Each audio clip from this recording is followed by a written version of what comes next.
09160006929. All right, quickly, Yankwa Humanasu, na many lawyer, a constitutional lawyer and lecturer, our CAF University, Raymond Bedima, and Komose. Good morning. Good morning, Mr. Ziga. How are you? I'm fine. Thanks very much for joining us. Now, quickly tell us, now the Chief Justice is being asked to say step aside. Tell us, has the president gone through the legal process? Thank you so much. Let me take the opportunity to also say good morning to your cherished listeners. Thank you. We have to take it down the the process that is involved. Actually, when there is a petition for the removal of the Chief Justice, what does the law say? If you go to Article 146, it is explicitly stated there is no ambiguity whatsoever as to how or the procedure. You know that in every democratically society, there is one doctrine of law we call constitutionalism. And it is the doctrine that has to do with where those elected into power, in the exercise of those powers that are entrusted in them, they must work within certain predetermined norms. And when I say predetermined norms, there are certain predetermined rules that those people must use.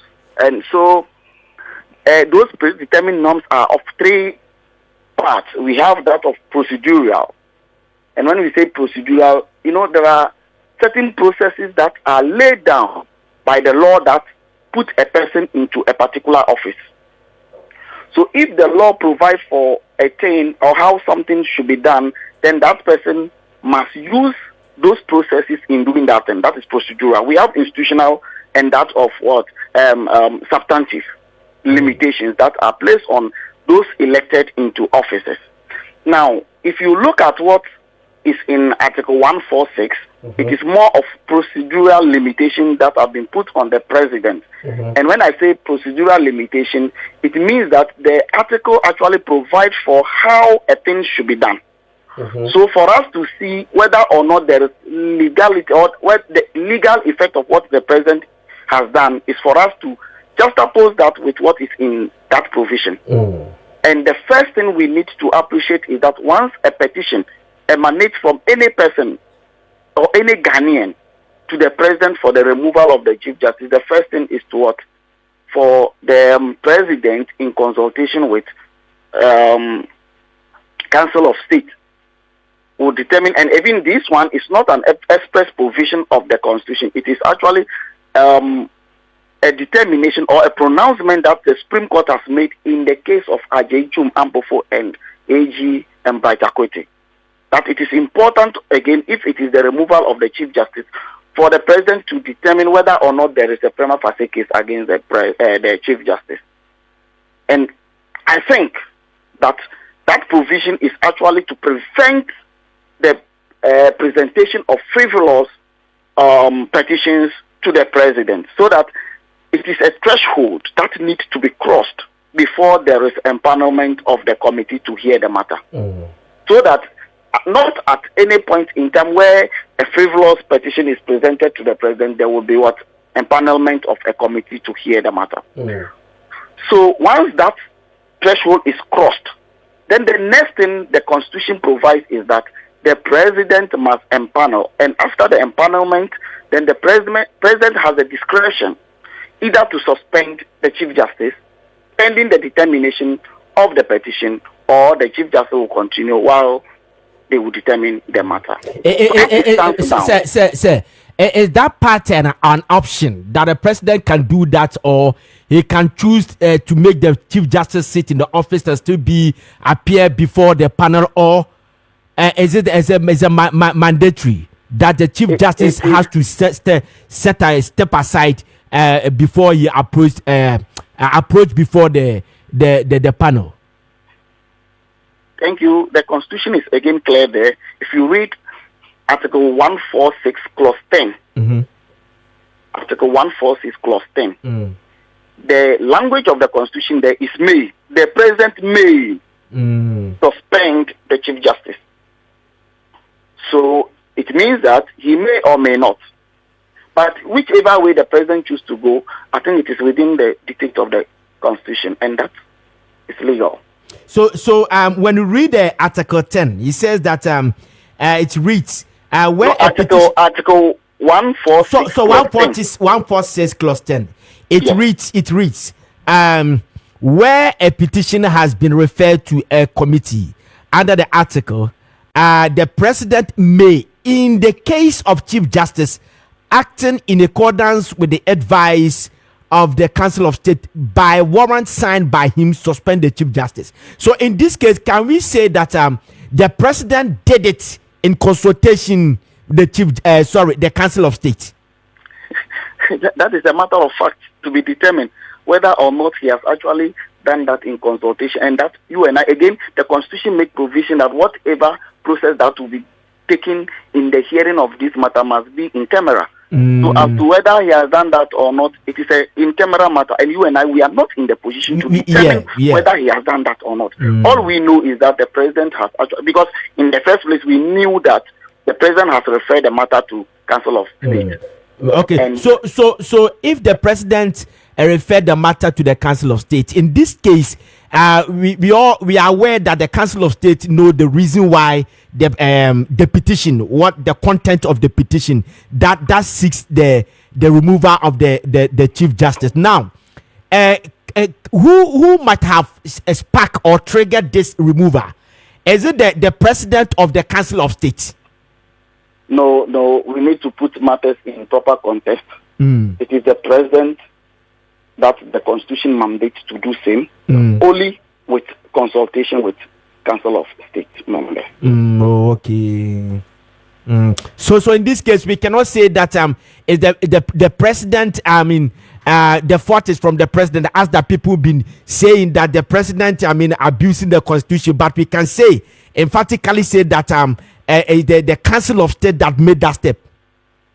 No, again, the school of thought that feels that the president is abusing the provisions of the Constitution have the right to seek interpretation and annulment of that from the Supreme Court. The Constitution is robust as to how, if somebody feels that a thing has been done wrongly, or the president has actually contravened any provision of the Constitution, we call those on prerogative right. You go under Article 2.1 and Article 130 of the 1992 Constitution, where they will declare the act unconstitutional and, for that matter, quash it. So for me, it is not within the right of anybody to run to the media space complaining and all that, because the provisions of the Constitution is clear as to what you need to do in that circumstance. You go to the Supreme Court. And going to the Supreme Court, for me, again, it is a legitimate cause for us to be able to determine as to whether a thing that has been done is constitutional. So it will only go a long way to better and enrich our legal jurisprudence. I see. So so this one can never be a coup, as the people be claiming. Coup is a serious word. Coup is a serious word. I don't know why people think this is a coup. Then it means if this can be classified as a coup, then it means that I don't want to go there, because it will seek to say that the Constitution has made a provision for a coup d'etat. And I don't think any Constitution has done that, because the Constitution is against coup d'etat. So I don't think there is any coup in this country, and I don't think there is anything that is being done capriciously under the circumstance until somebody goes to court for the Supreme Court to determine that this has been done in a manner that is not in tune with the Constitution. All right. Now let's read the Article 146 clause 1. It states that a justice of superior court of courts or a chairman of a regional tribunal shall not be removed from office except for stated misbehavior or incompetence or ground of inability to perform the functions of his office arising from infirmity or body or mind. Now, we all understand the inability to perform his or her functions. We understand it, and also the incompetence. But when the Constitution says that stated misbehavior, if you are breaking it down to us, to the layman, what is the meaning or the definition of the stated misbehavior? This is an interesting one. When the Constitution says stated misbehavior, I don't think that over the period the Supreme Court had the opportunity to interpret that. But of course, in the wisdom of the interpreters, I think that what will actually not inure to the benefit of the office of the Chief Justice should be a stated misbehavior. Anything that is done that contravenes the office of the Chief Justice is actually a misbehavior, right? So you are put, or a party is put in an office to do ABC. Now, in the exercise of your duties, instead of doing ABC, you are doing other things that contravene the reason you are put there will amount to misbehavior. That is contrary to why you are there. So that is the stated misbehavior. That's the meaning. To the best of my knowledge.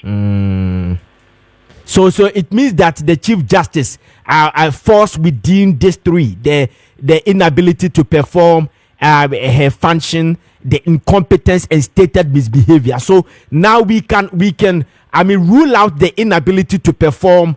No, we can't. We can't, as it stands now, Mr. Ziga. We cannot, because the matter has not been determined. Oh, okay.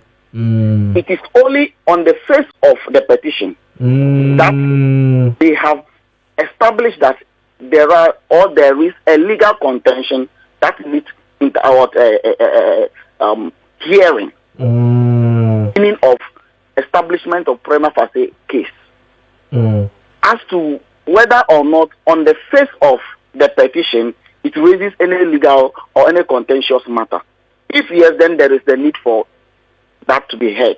Now, nobody has entered or have gone through the petition, no determination, and I don't think at this point they have even heard from the Chief Justice.